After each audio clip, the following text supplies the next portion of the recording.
is we were actually separated, so I'd go to the Orange Grove Caravan Park, I'd drop the kids off for her, she'd take them for 2 weeks, and then I'd meet her back 2 weeks later in the Orange Grove Caravan Park, and then I'd take them for 2 weeks and so forth. And then it wasn't after that till she met this Christian group, and that's when all this fornication bullshit come around, and she was going down to Kojonup. And I basically said, well, you know, well, maybe we should get married. And she said yes. So we organised the wedding. My dad didn't come over, my adopted dad didn't come over, but my adoptive mum came over, and mum and Jeff came over, and my other little, from the adopted side, my sister Jill came over, and I've got a photo of mum, my adoptive mum, my little sister Jill, and her husband Jeff, sitting at this table with Victorian beer cans absolutely everywhere, and my adoptive parents were 100% sober, and mum's just got this huge smile on her face, just absolutely magnificent. It's one of the happiest photos I've ever seen of my mum, actually. So yes, I class mine as what you'd call a success story, where I eventually met my natural mum. She met the people my parents that adopted me, and it just became very close. They became very close. It was just absolutely wonderful. And like I was saying earlier, I know a lot of people in my situation that it didn't work out for them. And so for many years, I was quite happily just rolling along with that.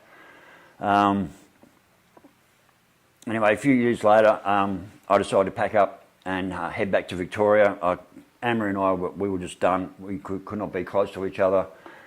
And we're living on this farm down in Kojonup. And this woman had me so fucked up in the head that I was having visions of actually physically hurting this woman. And also I had visions of me going up and smashing her transit window of the car just through out of total frustration. I thought, there's no way I'm ever going to let my kids see any violence in any sort of manner like that. So I had this Sigma car that this farmer gave to me. I'd driven it to Bundy, went to this motorbike shop and asked if they had any bikes out the back, and they had this old 754 out the back he wanted about $1,000 for. I said, so, well, you know, will you swap it, the bike for the car for that bike? And he said yes. So I ended up rolling back onto the farm in Kojonup on a motorbike, and Anne-Marie's like, what happened to the car? I said, well, you didn't want to pay the fucking rego. I bought a bike instead. So things were just deteriorating all the time, just going down and down and down and down, and just absolutely deteriorating between the two of us. And we're on a 2,000-acre farm, 40 odd k's out of Kojonup, middle of nowhere. Life was just like, I was literally having visions of actually physically hurting this woman. So I decided, that's it. And of course, things back in the farm, mum was getting pretty tired, and Dad wasn't being overly nice to her. And I saw that on a visit over there, that Dad wasn't treating her very nice. So I thought, right, that's it. I'm packed up. And I rode me and my dog on the Honda 754 all the way back into Victoria, and ended up moving back to the farm and doing a tour of duty down there on the farm for quite a while. So I was doing that, and I think I turned about a year there, and then I decided, well, actually I want to go back to Perth and get my bus, because I'd left my bus down on the farm. So I rode all the way back to Perth again. So I did 3 Nullarbor crossings with my dog standing on the petrol tank of my Honda 754. Went back to Perth, went down to Kojonup, and just basically said to Anne-Marie, I'm here to, you know, saw the kids and everything. I ended up saying, you know, I'm going back to Victoria. Grabbed my bus, loaded everything up, and eventually made my way back into Victoria. So a couple of years start rolling by. There was a couple of sad times. There was one time the kids rang me up and said, Dad, we're not allowed to talk to you anymore. You're not a Christian, you're going to hell, and we're not allowed to talk to you anymore. And it just broke my fucking heart, like literally just like, what the hell, you know. My kids was just so brainwashed. They were a boy and a girl, Isaac and Rada. They'd flown over twice on visits, and then the one visit they were supposed to fly over, I drove all the way from Sale down into Melbourne to pick them up at the airport, and she hadn't even put them on the plane. And that was just it, and apparently it upset the kids pretty badly and everything. So anyway, I'm still on the farm doing a tour of duty. I ended up meeting this awesome lady who lived up at Dalesford, and we sort of got together. So I'd injured my back on the farm to the point that I was on like boxes of Panadol Forte a day and stuff like that, and I just could no longer work the farm. And I met this awesome lady up in Dalesford, so I basically packed up and moved up into Dalesford, and I was with this lady for about 3 odd years. She had 3 daughters, and things were going really well, but me being me, I often wonder whether being adopted, and of course being left in the adoption home till about the age of 18, I never actually had that bonding with a mother. And as I said to old mate here, I said, I didn't have my first tit in my mouth till I was 18 years old.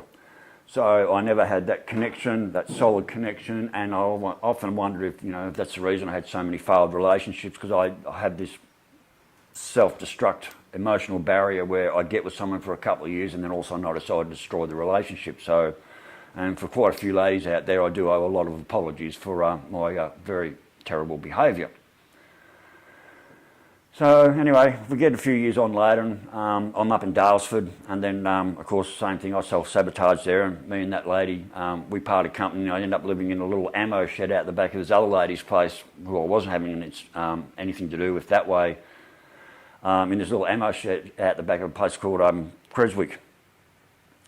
But I was doing a lawn run up in Dalesford that time, so I was driving from Creswick up to Dalesford and mowing lawns and stuff, and I keep getting these phone calls from my ex-partner at the time, and anyway, I finally, she tracked me down at a lawn I was mowing. She said, there's been a phone call, they've tracked her down somehow, because they couldn't get hold of me, there's been a phone call from Anne-Marie's older daughter, Lisa, that the kids have been dumped on her place and she didn't know what to do with them. Here's the phone number.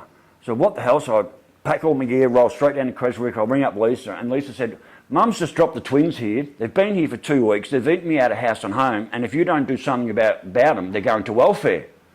I'm like, what? I'm in fucking Victoria. They're over in Perth. I'm scratching an ass just to make $1. Even, you know, I used to mow lawns just for beer money. I was pretty much broke the whole fucking time. So I ring me natural mum up in Melbourne and said, look, Lisa's just rang up. The twins are at her place. She can't deal with them. If we don't do something, they're going to end up in welfare in the next 2 days. And Mum just hung up, said basically, give me 5 minutes, hung up the phone, rang me back 5 minutes later and said, ring Lisa, tell them to put the twins on the plane at Perth Airport, and you go and meet them in Tullamarine Airport tomorrow morning. And don't go home, don't go anywhere, just get those kids to the airport, because Mum had booked them 2 tickets over. And so they were 10 at this stage. So basically I pack up, grab the ute, go flying into Tullamarine, Melbourne. I pick them up at like about 11 o'clock in the morning, and these 2 oopa-doopas come walking out. Like my kids, they were 10, full of cellulite. They were just like, I couldn't believe them. I had beautiful, gorgeous, skinny children. And what happened is when they'd run away from home, they were just living off bloody chips and chocolates and eating Lisa out of house and home. They had no social skills whatsoever. They only ever did 6 months of school in their whole life. So they'd never been to school, ever, pretty much. Anne-Marie used to hide them. She used to make them live out the back in a caravan and a car with no doors and windows because they weren't allowed in the house. Whenever she went to the ATM, they always used to have to hide. I spent thousands of dollars on the phone with lawyers and so forth, trying to get these children for me, because she just wasn't treating them right. And I know this is getting a bit long-winded, but yeah, she used to beat them with sticks. She used to make them do their hand washing in buckets and all sorts of things. And my children at the age of 10 had no social skills whatsoever, never been to school, never been immunised, nothing like that. You know, remember, this is all pre-COVID. Nothing like that. So when they arrived to me at the age of 10, they were just like, I got a photo of them there, they looked like bunnies in the headlights. So I picked them up, took them back to Creswick, and they just sort of, oh, we can't stay here, you know, what have we done? And then I just rang up the adoptive parents and so on and said, look, is my house still available down there? I had my own separate house on the farm because we had a couple of houses, and they said yes.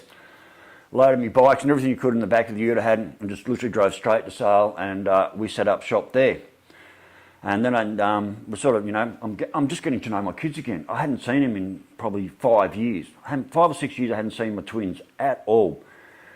And then so we get back to the farm and we start setting up, and then I start going through the photo album saying, you know, here's you as young kids, and that was showing them photos they'd never seen before. And they said, well, Dad, how did you get these photos? And I said, well, I took them. They said, well, how could you took them? Because Mum told us our whole life that you were never there. You never did anything for us. You didn't do a damn thing for us. And I'm saying, well, I've got bloody 3 years of photos here. I took all these photos with this camera. And they were just like, Mum had lied to them all their life about who I was and what I was. Basically to them, I was Satan. I was the devil. And anyway, I went through the whole procedure, so I got them into school, organised getting all the immunisation shots up to date and everything like that. And for the first 3 years that we were together, they thought they had the coolest dad in the world. I managed to pick up this beautiful old ZD Fairlane. And they used to love, they didn't want to catch the bus home from school. They wanted to be picked up in the ZV lane at the Sale High School in front of all their bloody schoolmates. And they just thought I was a pretty cool dad. Now, poor old Isaac had a bit of a problem. When I put him into primary school for the first year, there was this other guy there that used to just literally beat the crap out of him.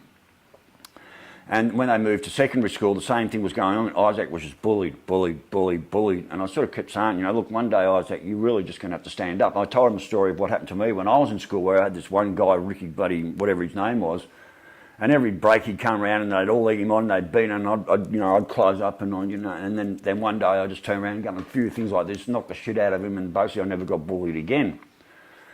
So anyway, Isaac's, he's in high school and this guy's just bullying the shit out of him, and this has been going on for about 3 years at this stage.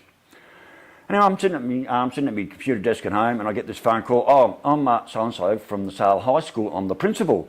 I said, oh, I know what this is about.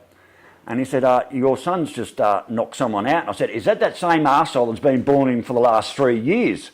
And the principal said, well, actually, yes, it was. Well, I said, well, when he gets home, he's going to get a pat on the back and a beer from me. You do what you have to do being the principal. He gets home, he's getting a bloody pat on the back and a beer from me, but he'll also be getting told, don't go around looking for it. And from that day on, no one ever touched him again. So, but he did. He suffered through 3 years of humiliating, just bullying. And you've got to remember, this is all pre-internet. There was no internet back then. And he just had enough, and he just turned around and just went, fucking bang, literally knocked this dude out. Well, I get the phone call from the high school and literally said, yeah, mate, you're the principal, you do what you have to do, but like when Isaac gets home, he's actually going to get a beer and a bloody pat in the back from me.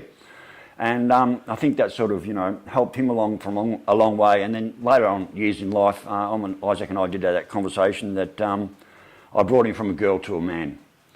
And I really appreciate that. So anyway, we were living quite happily together about 3 or 4 years. So I was a sole parent to my teenage twins, struggling. And then my dad had an aneurysm on the farm and straight into Melbourne Hospital. I mean, at that stage I was learning to cook for my kids and, just being a happy dad and doing what we were doing. There were other things. I don't know if I can tell this part of the story. So out the back we had all these poplar trees and I decided to plant some magic mull seeds. And I grew the best fucking mull absolutely ever. I've never grown pot like that in my life before.